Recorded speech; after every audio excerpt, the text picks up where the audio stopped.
Hi, this is Sanjay Sharma, and you are tuned to our very special conversation program called Sir, Let Me Tell You, where we invite students who are about to graduate or have recently graduated to impart and reflect on what they have learned and how they plan to apply in their lives, both personal as well as professional.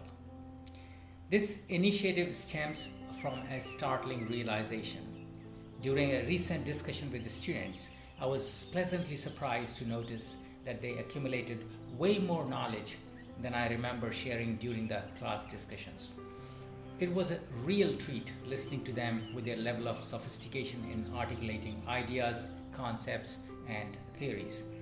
Frankly speaking, I felt so privileged witnessing their transformation as their teacher, mentor, or coach, and could not help but recall the Hindi verse. हर सुमन का सुरभि से यह अनलिखा अनुबंध पवन को सौंपे बिना यदि मैं झरूं सौगंध, meaning there is this unwritten contract between the flower and fragrance that the flower would not perish until it facilitates a smooth assimilation of fragrance with the wind so that it could achieve its purpose of existence or what it was meant to. For a teacher, nothing could be more delightful and rewarding than seeing motivated and diligent students come up with flying colors and excel in their fields of interest. All they need is a mentor who could assist them in figuring out a sense of direction and purpose of learning for their flourishing. This initiative is an effort to offer a platform where they can showcase their caliber and competence with confidence. Having taught in different parts of the world in different departments, I would be inviting students from political philosophy to international relations, Korean studies to Asian business management, legal studies to languages, and so on. If this is what resonates with you and you feel motivated to join us as guest students, let me hear from you. I hope you would love the program. Let's get started. So today, my guest student is Muskan Kushwaha. She's a political science honors undergrad student who has attended a couple of my courses like the political philosophy, international relations, and she's one of the top students in the class. She has a very bad habit of reading more than what is assigned to her. At times in the class, I'm like, oh, where does that come from? Because I would not be expecting that. So I'm quite thrilled and happy that she's joining us today. So welcome, Muskan, to the show. Thank you, sir. What are you going to share with us today? So I am going to share my opinion about Mary Wollstonecraft. I believe we owe a lot to her. I mean, not just women, but men as well. Because the reforms and the elevation of women's status in society has increased and has been better because of thinkers like her. Give us a sense of the background, what made her Mary Wollstonecraft. Wollstonecraft was actually an English philosopher. You can call her an English Enlightenment and romantic, moral, and political thinker. I mean, what not? And of course, mother of feminist movement. And the best part about her, what I feel is, she was a self-educated person, and she used to read voraciously. And she was born in London, in a lower middle class family. That is very interesting about her life, because when you're born in a very middle class and lower middle class family, your life is quite, very ordinary, sometimes traumatic, like, it was of Mary. And that shapes you, because the lessons which you learn from your pragmatic life and existential crisis of your personal life, that shapes your identity, your, intellect. And that is what she, penned down, in her notebooks. And we read her, and we used to, we are learning from her a lot. Especially political science students and people who read her actually, her ideas and her famous works. To mention a few, Vindication of the Rights of Women, published in 1792, and Vindication of Rights of Men, 1790. And the most, I would say, very revolutionary and thought-provoking is Maria or the Wrongs of Women. Many must have heard about her. So that is the best part about Mary Wollstonecraft, that her life is very unconventional. So she was hated for a certain period of time, but with the onset of third wave of feminism, people started reading her, and then and there they realized the authenticity and the importance of her ideas, teachings, and whatever she wrote it down. So yes. So it seems that probably her the initial life was not very kind of a rosy one. Huh? She had a lot of tough times. If I vaguely remember that she's also the one who probably tried to commit suicide, not just once but twice. Would you like to share something on it? Yes, sir.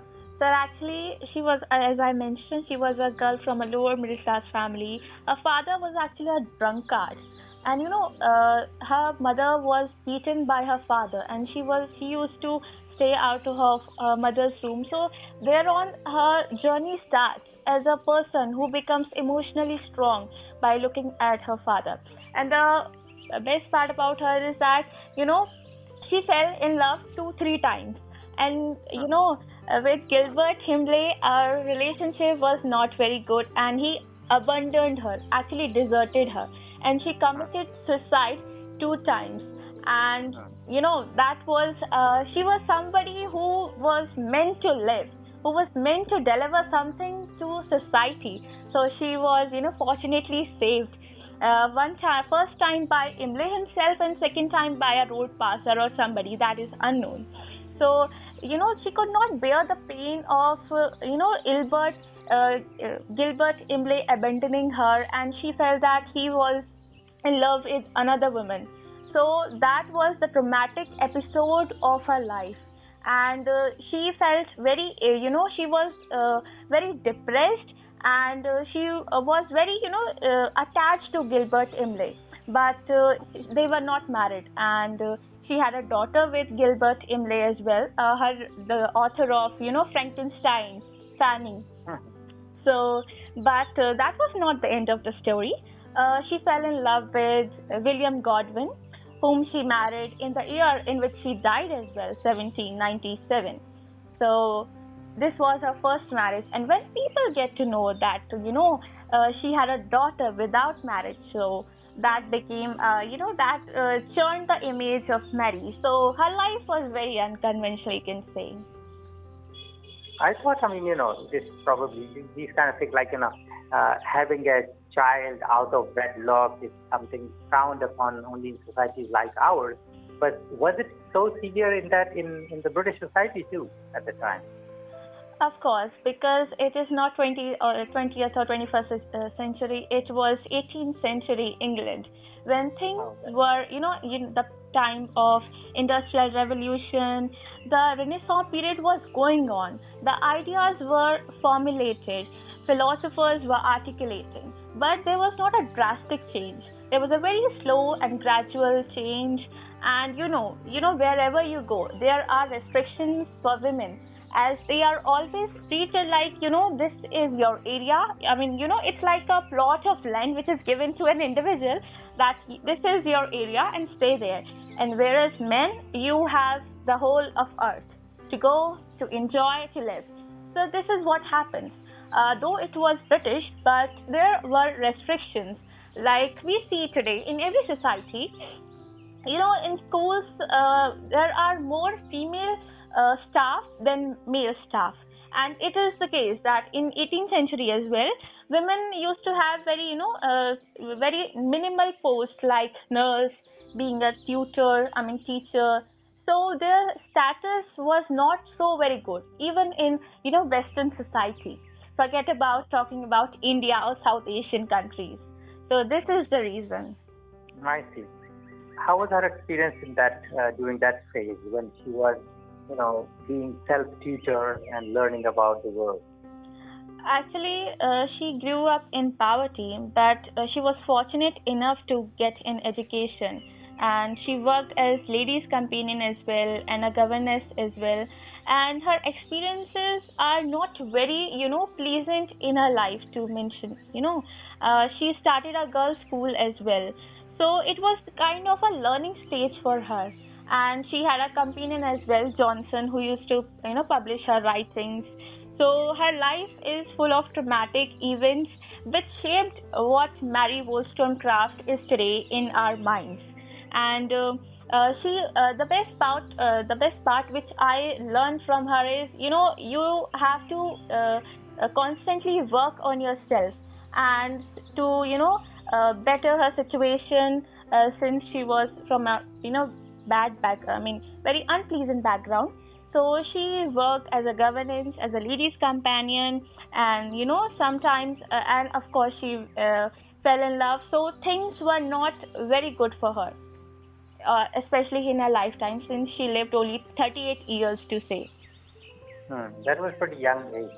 You just mentioned about this third wave feminism. So for all those people who are listening to us who are not aware about like what is this first, second, the third wave, would you like to explain a little bit about it? Of course. Third wave of feminism was like, the first wave was like people, women articulated for their voting rights and all. In second wave, women's articulated more about their, identity and representation in social and political life.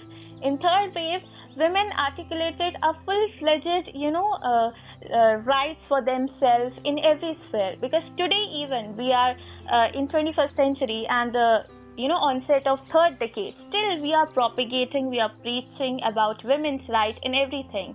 So it started in 1970s, and people started reading, Mary Wollstonecraft and readers, many other thinkers and writers, Aristotle, Plato, and all such to mention. So people realized that it was not very,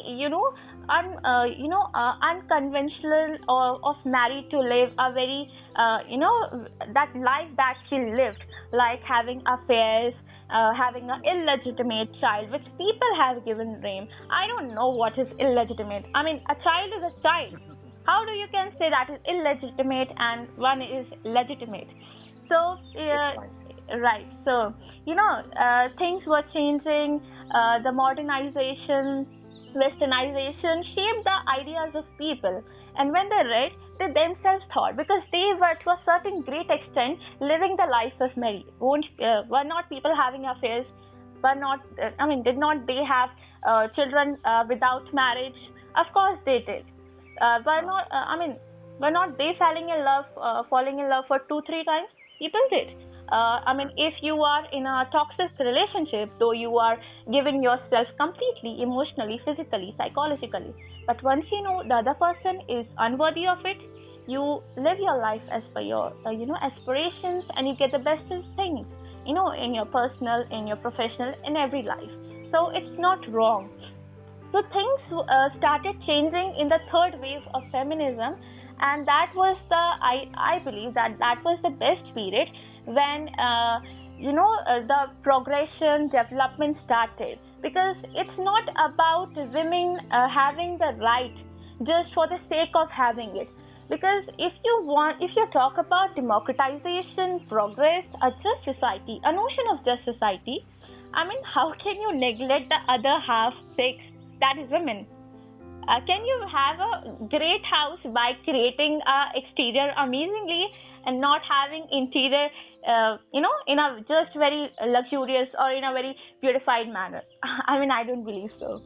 So this is how things started changing, and still it is going on, but a very slow and gradual process. Because the worst part about today's people, society, individual, I believe is, we preach a lot but do not practice. So, but Mary was like, she, practiced what she preached. So this is why people were, falling for her. And the very striking notion is that people were more often inspired by her biography, her personal life, than her writings. Because, if there was no consonant dissonance, there was consonance, because your action reflects your intention. So actions must be in consonance with your intention. So this was very simple, simple idea about her.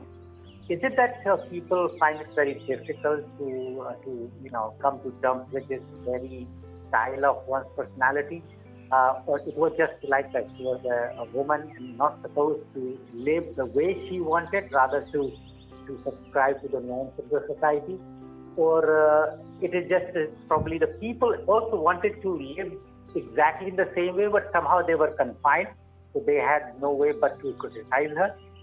Do you see any connection with these kind of confronting ideas? Actually, the worst or very weak part is that people accept, profess, practice, and treat things as per their convenience. If they like something about marriage, they'll only like, average minds, because that is in consonance with their personal idea, and they want to escape from criticism, right? So, like in our dharma shastras and holy scriptures, they accept things as per their convenience. The upper classes, the Brahmins, and all such. So the society, if we want to blame the society, we can of course blame, but we ourselves are responsible to a great large extent. Because it is not that it is always that women should be like this, women must speak slowly, women must dress properly, they should not wear revealing clothes and all such things. They are always dictated. How can you accept somebody, that other person is being dictated and he is supposed to follow? That is very unjust, because it has always been like men's right, women's right. Come on, it's about human rights. So this is the basic idea which we need to understand. There is only uh, biological differences between male and female. No, there's no intellectual differences, because have you ever seen a woman that who cannot sympathize, or have you ever seen a man who does not possess feeling, or like you, who does not have that gratification for sensual desires, which people do not talk very often in a very blunt manner? Do you not feel that you should fall in love with somebody? You don't feel like men or women that I should be loved by everybody, I should be reputed in the society? Of course, men, women, everybody, even other sex, other transgender feels like.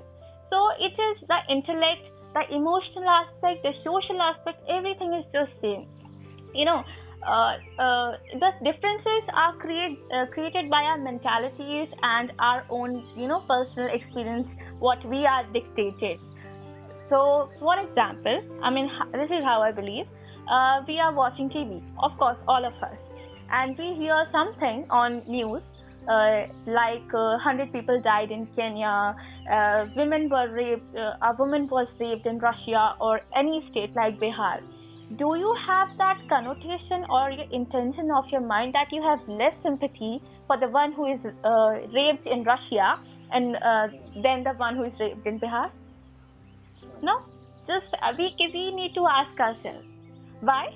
Just because she was the girl of our own country, no, we feel like, oh, that was so bad, because we have our we have women as sisters, mothers, and daughters, as in our home. We know how it feels that somebody is hurted. So it is something we need to be very, very authentic about our intention, and we can only be when we come over and get over our mentality created of this large limitless accumulation of wealth, possession of everything, and this fake glory which people present. So society can only be better when intellectuals come in front, and we need to rely on the right people. You cannot accept people wholeheartedly. And when you read about feminism, I believe, and Mary, Simone de Beauvoir, or anybody, Aristotle, Plato, the best thing is that you should accept things with rationality and reasoning. you cannot accept everything. And of course, you got to rid of pseudo feminists first of all. So this is how I believe. Oh, very nicely, actually. You just mentioned about Simone de Beauvoir as well. And I think if you read her book, The Second Sex, she talked about the other. So Right. basically, society is defined as the man and the other. And the second thing which you just mentioned about that, it should be in the intellectual exercise of people to understand what is what. So I understand that she was also very much particular and had peculiar ideas about education, right? Right. Can you explain something on what kind of education and why she was so much fixated on it? Yes, actually, I read one quotation about Simone de Beauvoir. Actually, I'm very, fascinated about the quotations, especially because one sentence tells the whole story of the philosopher and everything, reality. So she said that, to quote her, "Women are not born; they are made." Yeah. Indeed. So when a woman is born, to be very precise, in our society, Indian society, let's talk. She is taught to wear clothes in a certain way, behave in a certain manner. If she is going out, she must accompany her father, her brother, and when she is married, she has to rely on her husband, and when she is old, she has to rely on her son. So this is what is, not very explicitly told, but implicitly, delivered to girls in a very clear and precise manner. So women, are made that this is your code of conduct, the list, the do's and don'ts. So stick to this. If you cross this, you are gone, or you are being very radical, very unconformist. And education, we were talking about education. Education is something I believe this is very essential. Without it, we cannot uh, we cannot further the idea of democratization and development. Or to be very precise, in my terms, education is a panacea for all the evils, to be honest. Okay, so Simone de Beauvoir was very, concerned about education because it's about men and women both, but women especially because they are, often not given the chance to study. So she was like that there should be proper education and not in the preference of the home, but in schools, colleges, to shape women very freely, to let them learn the idea of freedom, because virtue cannot develop without freedom. So if you want to be virtuous, or if you talk about virtuous society, you have to let people have that certain amount of liberty for their personal and intellectual development. So she talked about, of course, Mary even talked about co-educational system, and that Mary is even said that there should be free education by government till 9 years. So education is something which is, keystone about every feminist, even Mary, Simone de Beauvoir, and all. Because if you have poverty, people talk that educate your children. If you have population, educate people so that they should know that you should have a one child or two child policy. If there is unemployment, get people educated and make them skillful. Everything rely on education. So this is what we must press so much so that people understand. She also had some kind of confrontation with Rousseau, huh? Indeed. What was her problem with Rousseau? Yeah, of course.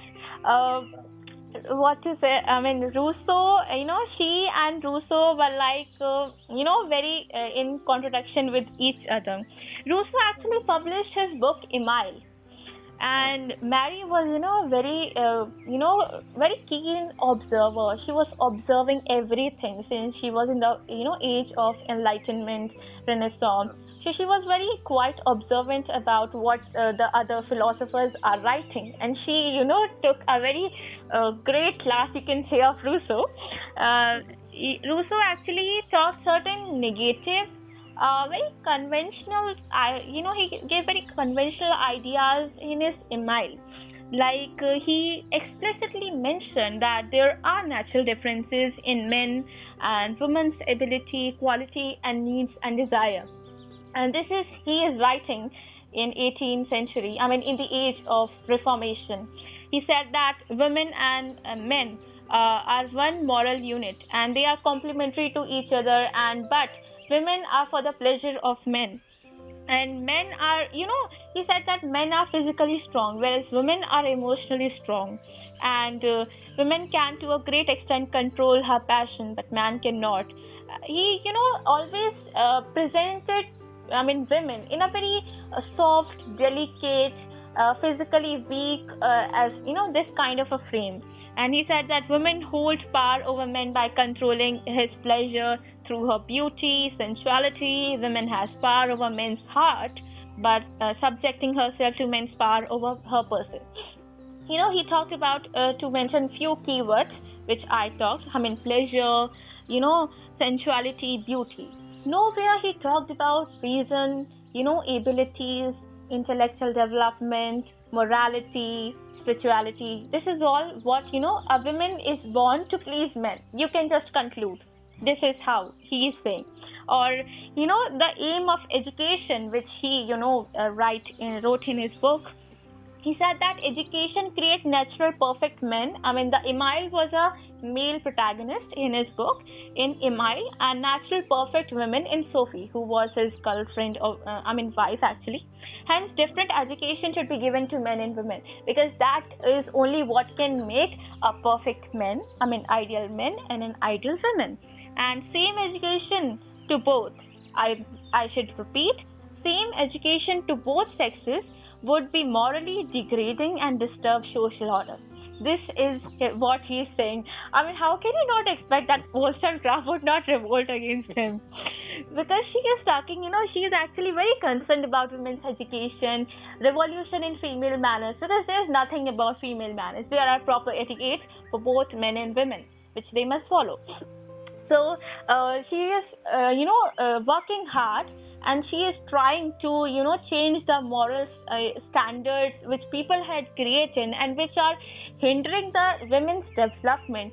And you are like, creating a mess out of, nothing, or by, writing such pamphlets and such novels.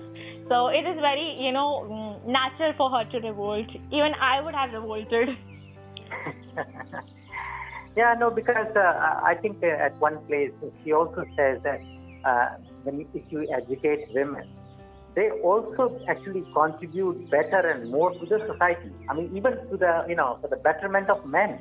Yes, actually, she's talked in a very concise manner that educated women is equal to better society. As simple as that. Because if women are, if men, you educate a man, you educate an individual. If you educate a woman, you educate the whole family.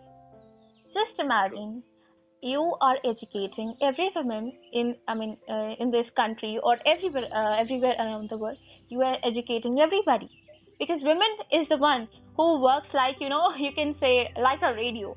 She always teaches. She is always like, this should not be done, this is something what I believe.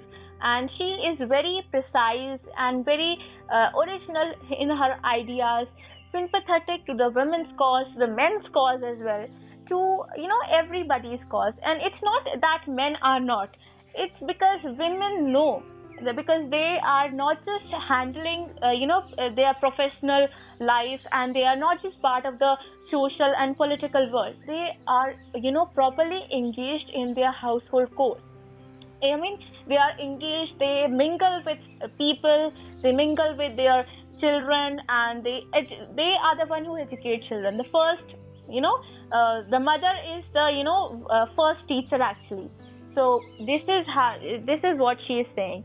And she is actually saying that if you educate women properly, because this is how they can help, their husbands as well.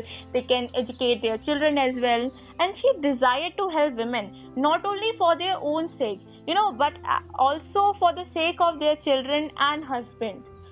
because if you have that notion that I just want to get study, I just want to study, go abroad, do things, if you have very individualistic notion, you cannot further your cause to a very great large extent. But when you have that notion of at least doing things in a better way for the at least people who are associated with you, who are your close ones, so this is how you can further the just cause of society, because most people are doing this. If this is being followed or professed in a very in society, so this is how she believes. And she is of course the first real feminist, people usually say. So this is her idea that educated women is equal to better society. See, you mentioned that she has written a couple of prominent books. What are other themes in her books that she has covered? She firstly wrote Thoughts on the Education of Daughter in 1787. Then she wrote in 1788 Marie Affection. In 1789 she wrote a novel kind of book, The Female Reader, and the most celebrated, as we all know, Vindication of the Rights of Men. And then in 1792, Vindication of the Rights of Women. And she wrote, that was not written, it was actually posthumously published by her husband William Godwin in 1798, Maria or the Wrongs of Women, which actually endeavors to vanish that orthodox mentality, ideas and notion of people. It endeavors, the rest lies in the minds of people. So this is her main major books. Maria or the Wrongs of Women is a very, that talks about what happens in a society. If a woman belongs to a lower middle class family, the story is basically that a woman was, caged in asylum by her mental asylum by her own husband, and then she, befriends a woman in that asylum. She was a voracious reader, Maria. So she brought, the nurse used to bring her books. She used to read, and then they become very close friends and go. When she is freed from that asylum, she escaped. Then her daughter and the nurse and Maria lived together. And Jamina, the nurse name was Jamina, and she tells a story that she was abandoned by her father and her mother died, and then she has to live in her uncle's house, and he used to beat her, rape her, starve her and whatnot. So by creating these two creatures, in a very unpleasant, she's creating in a very blunt manner these two creatures, because many things happened to Maria as well. She was beaten by her husband. So the life events of Maria was not very well. Sometimes it feels like Mary Wollstonecraft is writing down her own personal experiences into the character of Maria. So by creating both of them prostitutes, so she is actually talking and presenting a real face of society, that how women are oppressed, and then they are the dignified status and identity of them is snatched. Like if a woman is raped, people say her dignity is lost. So this is how she is writing down, and people in 20th century who are reading her, or 21st century, realize that how far-sighted vision she has. So these are the certain things. And vindication of the rights of women, actually that is about what were the prevailing ideas during that time, and the inferior status of women. And often the very easy way of men to oppress women is to say that you are a vulnerable sex, and if you want to get educated, please get educated yourself in the presence of home. You are not supposed to go outside the house alone, especially. So they want to create another earth within the home in which they live. So they themselves want to enjoy everything in their life, but deny all that to women. And women, she argued that women should only be men used to argue that time that only be educated in domestic subjects like weaving, knitting, cooking, pampering children, bringing them up, and all such things. They should never be in positions of authority. Uh, One comparison we can do is, like we were talking about schools. The majority of staff is female. We all know. Though there are men as well, but you can compare this with with colleges and universities. The majority is of course men, right? Of course there are women as well on high posts, HOI, HOD, but the majority is men because the institution is big, the area is larger. It has a wide representation, wide branches, the post, the authority which is there is only given to men mostly, and they are more educated because they are given a chance to get themselves educated, and whereas women are not. She also argued the idea of educated women, better society in vindication of rights of women, and women, she believes that vices which are, minor or major, which are in women, which women possess, it's because women or men oppress them. You are not letting me you're not letting me to learn German or French, and then you, after 6 months and 1 year, you come to me and you say you don't know German, you don't know how to speak French fluently. Is it my fault? It is indeed not. So this is what happens in our society, and it's not just that there are things different in Indian society, whereas things different in other society. Of course, there are differences, but there are certain times when the notion is almost same. Like women oppression, is it minor or major? Is prevalent in everywhere.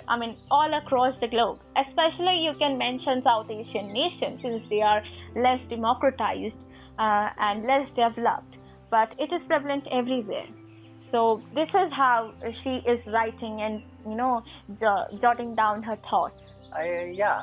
Actually, also she was a kind of a well-traveled person. I remember that she wrote some letters from, this publication, letters written from some Nordic country. Yes, sir. Actually, the book name is Letters Written During Her Residence in Denmark, Norway, Sweden. Why she went there is not very clear. It was like she went for Gilbert Imlay's work of her professional work, something. But that was a very kind of sad journey of her. The journey was very amazing, of course, because she went to 3 different countries.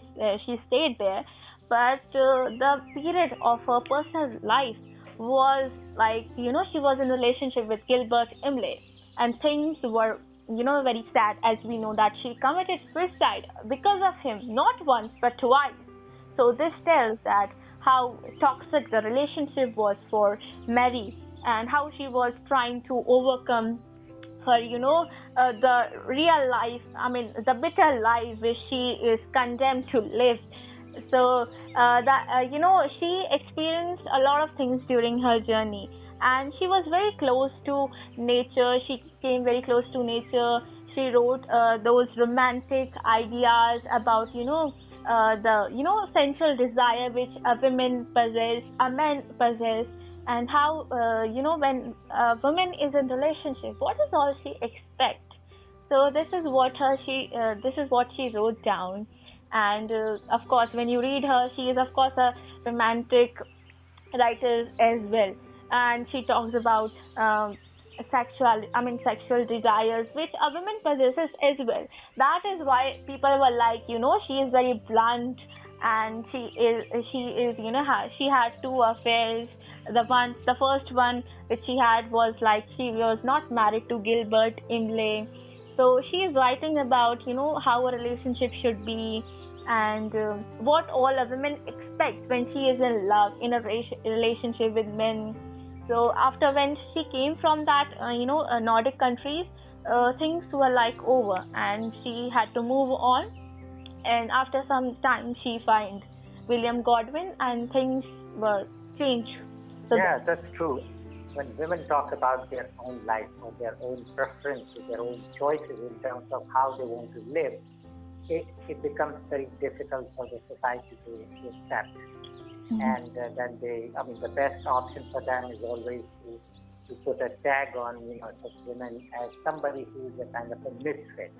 Because I do see, some parallels between Wollstonecraft and Simone de Beauvoir, because she was also ahead of her time, and but she was living in a very different style. Probably she did not have this kind of personal, how to say, experience and life as Wollstonecraft had. motherhood experience and all. Yeah. It was a kind of very different experience. So if you, there's so much about Mary to capture. If I ask you, what relevance do you see of Mary Wollstonecraft in our current world today?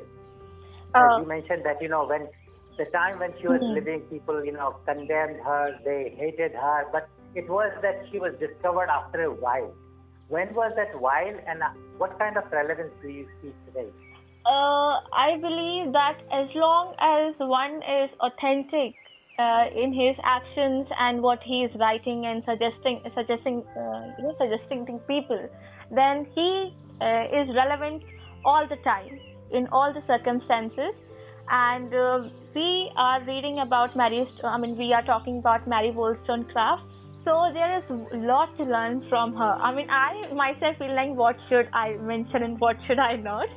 First thing which we should learn from her is that she is not somebody who is talking immorally. Though she is, unconventional, she is very, blunt. You may, perceive, but she is very authentic, not immoral.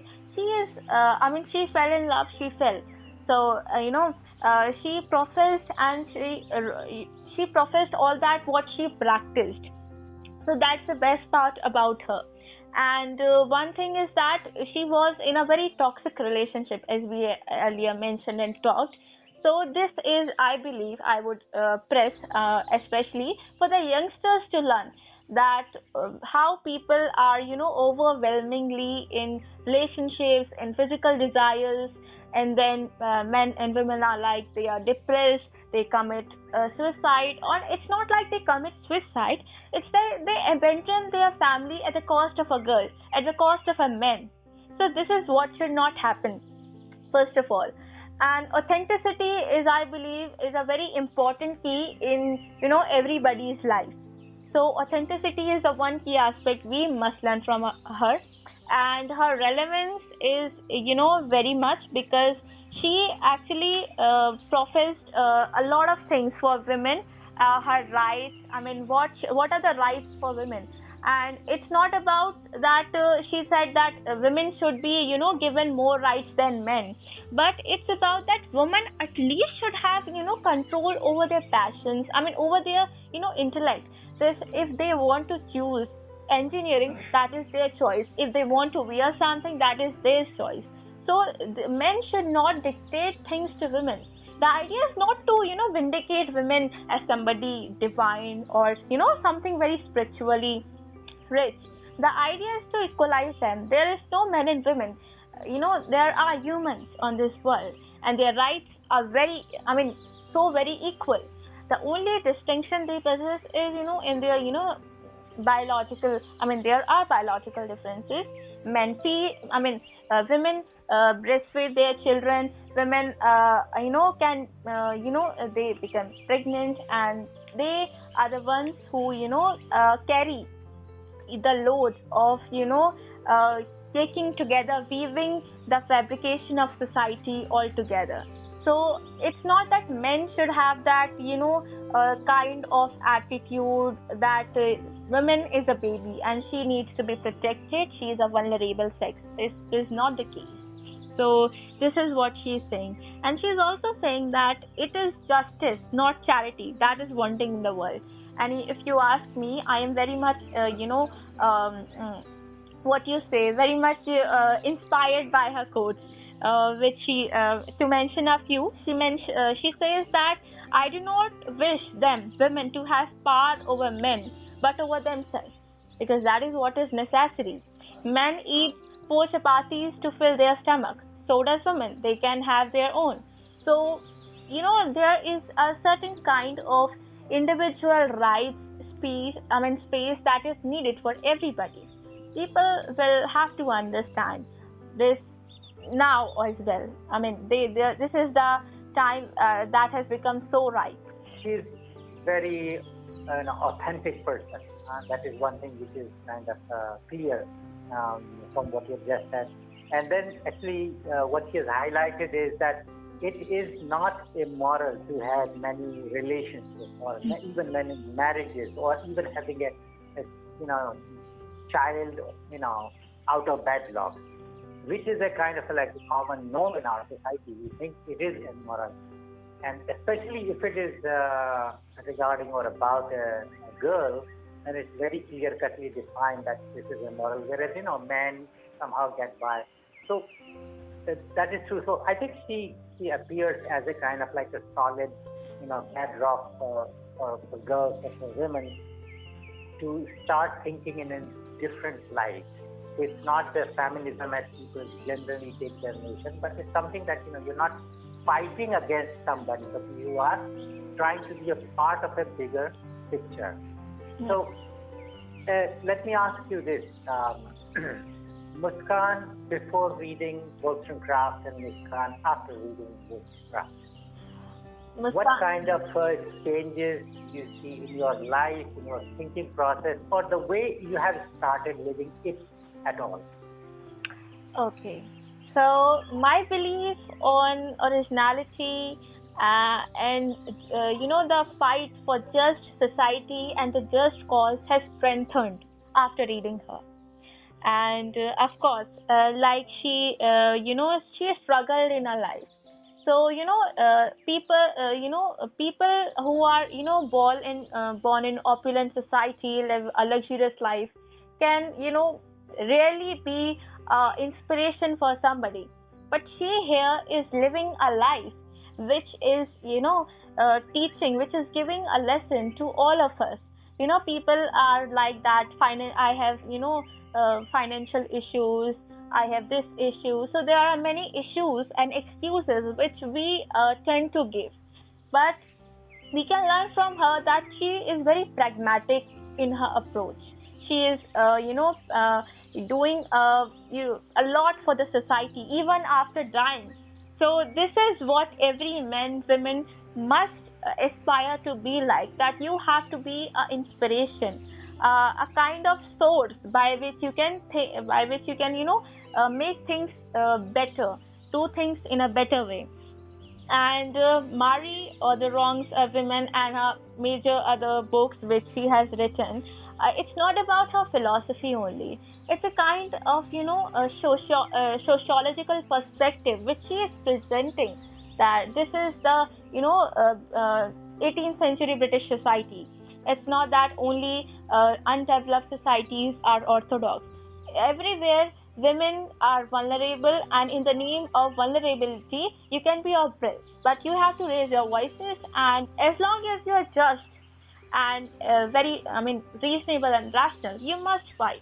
It's not for yourself but for other people as well, who are the women out there, the men out there, because the complexities after globalization, with the onset of globalization, has mixed things and amalgamated things in a way that it's not that women are suffering, the lower classes people are suffering. Everybody is suffering emotionally, psychologically, socially, politically, professionally. So they need to learn people like, they need to learn something from people like Wollstonecraft, politicians from Aristotle, Plato. So learning is the key aspect. If you want to further your cognitive standards, which I have learned after reading her. So learning is very essential. Book learning is essential, very essential. One must be a reader. You read 2 pages, 5 pages a day, but you must read. But practical experiences, I would say, are also equal. Because if I say that the key, idea of Bhagavad Gita, like that is dharya and patience. Can you learn about dharya and patience while sitting in a AC room? In your room and reading a book about patience? You cannot. You got to go out of your comfort zone. So learning is the process which one must adopt in their personalities, which I have learned recently. So you can say. That's great. Well, I think we are approaching our time, but given the topic is, so nice. I can, or rather, we can continue it even longer. But let's find some other time to continue the discussion on some other facets of Maury Wollstonecraft or any other, author or philosopher. We will do it. One last question before we leave. Those who are listening to us, and if they would, I'm quite sure many of them would be now intended to learn more about her. What are those you have mentioned about these books, but if you have to suggest them or recommend one or two representative books or any sources that they should go to understand or learn more about Wollstonecraft, what would they be? I think one must read Vindication of the Rights of Women because this is the most celebrated work of Mary. And the other one, I would say suggest Indian people especially to go for Maria or the wrongs of women, to change their mentalities to a great large extent. And you cannot learn about every book by reading 300, 400 pages. Even if you are reading a summary and getting something out of it into your head, what can be better than this? So read a summary. One thoughts on the education of daughters. What is she presenting? Co-educational plan. What can government must do, and what are its obligation towards people, towards daughter in particular. So this is how we can. People can learn about her. Wonderful, Muskan. It's really a pleasure and privilege to listen to you again. Your insights. This is certainly far more than what we have discussed in the classes before. So I'm happy to learn a bit more, and I'm quite sure all those who would who listen to this episode would know and learn. So, this was Muskan talking about Mary Wollstonecraft. If this is interesting to you, if you have any comments, if you have any suggestions on the theme or whatever she has said, feel free to let us know about your ideas. And we will be back with another interesting episode, one of the celebrated personalities I work with. Take very good care, and thank you very much, Muskan. Thank See you, you sir. soon again.